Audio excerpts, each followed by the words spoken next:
आजकल हर तरफ एआई की धूम है, खास तौर पर तालीम के मैदान में। कहा जा रहा है कि ये सब कुछ बदल देगा, लेकिन क्या ये सच है? क्या ये वाकई कोई जादू की छड़ी है? आइए इसकी हकीकत जानते हैं। जरा ये देखिए, एक एआई ट्यूटर एक तालिब इल्म को कितनी आसानी से समझा रहा है। ये वाकई हैरान कौन है। इसे देखकर तो यही लगता है ना कि बस सीखने की दुनिया में इनकलाब आ चुका है। एआई का वादा वाकई बहुत बड़ा है, लेकिन एक मिनट, जरा सोचिए, क्या ये इनकलाब वाली बात कुछ जानी पहचानी नहीं लगती? क्या हमने ये पहले भी कहीं नहीं सुनी? तारीख पर नजर डालें तो 1920 की दहाई में कहा गया कि फिल्में किताबों की जगह ले लेंगी। फिर 50 की दहाई में टीवी आया, फिर 90s में सीडी रोम्स और फिर मूक्स। हर बार यही कहा गया कि अब सब कुछ बदल जाएगा, लेकिन क्या बदला? नहीं। और यही वो सवाल है, वो मौमा है जिसे आज हम हल करने वाले हैं। तो आखिर ऐसा होता क्यों है? क्या मसला तालीमी निज़ाम में है जो तब्दीली को कबूल नहीं करता, या ये टेक्नोलॉजी का सिर्फ शोर शराबा होता है, या फिर इसकी वजह कहीं ज़्यादा गहरी है, हमारे अपने सीखने के अंदाज में छुपी हुई? जवाब मेरे ख्याल में टेक्नोलॉजी में नहीं, बल्कि हमारे अपने दिमाग में छुपा है। इसको समझने के लिए आइए एक बहुत ही दिलचस्प और सादा सी पहेली देखते हैं। ये हमारे दिमाग के काम करने के तरीके पर बहुत अच्छी रोशनी डालती है। ठीक है, तो सवाल ये है, एक बैट और एक बॉल की कुल कीमत $1.10 है। बैट बॉल से ठीक $1 महंगा है, तो बताइए बॉल की कीमत क्या है? अब ज़्यादातर लोगों के दिमाग में फ़ौरन एक जवाब आता है, 10 सेंट, है ना? ये जवाब बहुत जल्दी आता है, लेकिन ये गलत है। असल जवाब है 5 सेंट। अब आप सोच रहे होंगे कैसे? देखें, अगर बॉल 10 सेंट का होता तो बैट $1 और 10 सेंट का होता, और दोनों मिलाकर $1 और 20 सेंट बन जाते। लेकिन अगर बॉल 5 सेंट का है तो बैट $1 और 5 सेंट का हुआ, और दोनों की कुल कीमत $1 और 10 सेंट बन गई। ये छोटी सी पहेली हमें हमारे दिमाग के दो मुख्तलिफ तरीकों से सोचने के बारे में बताती है।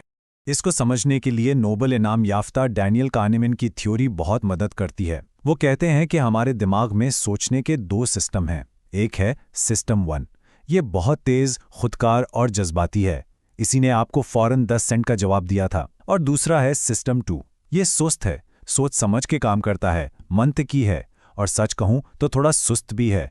इसी का काम था कि वो हिसाब किताब करता। और यहाँ सबसे हैरान कुन बात आती है, हमारा ये जो सिस्टम 2 है ना, यानी हमारी शऊरी सोच, ये बहुत ही महदूद है। यकीन कीजिए, ये एक वक्त में सिर्फ 4 नई चीज़ों पर ही ध्यान दे सकता है, बस। तो फिर सवाल ये पैदा होता है कि अगर हमारा दिमाग ऐसे काम करता है तो हम कुछ नया सीखते कैसे हैं? कोई भी शख्स किसी भी फील्ड में माहिर कैसे बनता है? आइए देखते हैं कि ये दोनों सिस्टम मिलकर ये कमाल कैसे करते हैं। देखें, हकीकी महारत हासिल करने का एक रास्ता है। सबसे पहले आप अपने सुस्त, मेहनती सिस्टम 2 को इस्तेमाल करके जानबूझकर मशक करते हैं, बार बार और बार बार।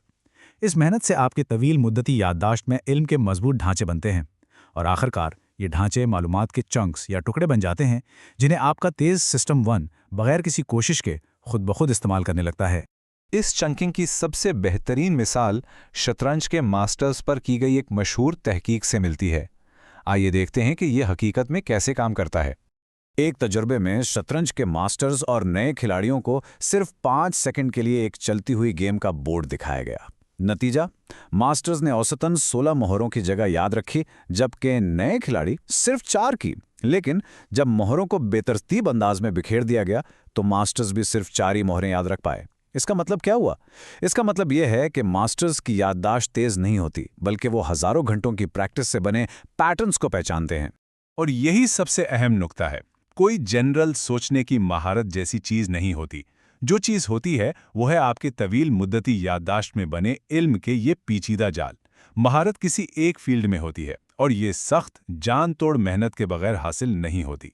ठीक है, तो अब जब हम समझ गए हैं कि सीखना असल में है क्या, तो आइए वापस एआई पर चलते हैं।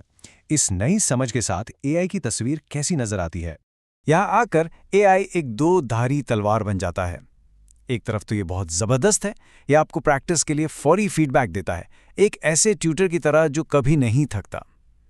लेकिन दूसरी तरफ इसका सबसे बड़ा खतरा ये है कि ये हमें वो मेहनत करने ही नहीं देता जो सीखने के लिए ज़रूरी है। ये हमें काम से बचने का रास्ता दिखा सकता है। और यही असल फिक्र की बात है। अगर एक मशीन आपके लिए सारा जहनी काम कर दे तो आपके दिमाग का क्या होगा? अगर आप वो मेहनत करेंगे ही नहीं तो आपके दिमाग में वो इल्म के ढांचे बनेंगे कैसे? तो फिर हल क्या है? अगर टेक्नोलॉजी जादू की छड़ी नहीं है तो फिर तालीम में वो क्या चीज़ है जो हमेशा से काम करती आई है और हमेशा काम करेगी? देखें, मसला कभी भी मालूमात की कमी का था ही नहीं। दुनिया किताबों से भरी पड़ी है, लेकिन हर कोई उन्हें नहीं पढ़ता। भारी चीज़ें हर जगह हैं, लेकिन हर कोई बॉडी बिल्डर नहीं होता। मालूमात तो हर जगह है, असल चैलेंज लोगों को मेहनत करने पर आमादा करना है। और यहीं पर उस्ताद का किरदार सामने आता है। उस्ताद एक पर्सनल ट्रेनर की तरह होता है। जिम तो मौजूद है, वजन भी रखे हैं, लेकिन ट्रेनर ही है जो आपसे कहता है चलो एक रैप और। वो आपको जवाबदेह बनाता है और आपको वो काम करने पर मजबूर करता है जो आप खुद शायद ना करें। तो आखिर में सवाल यही रह जाता है, टेक्नोलॉजी और ख़ास तौर पर एआई हमें ये एक शानदार जिम फराहम कर सकता है, बेहतरीन मशीनें दे सकता है, लेकिन हमसे वो मुश्किल वर्जिश, वो रेप्स कौन करवाएगा? वो कौन होगा जो हमें मेहनत करने पर मजबूर करेगा?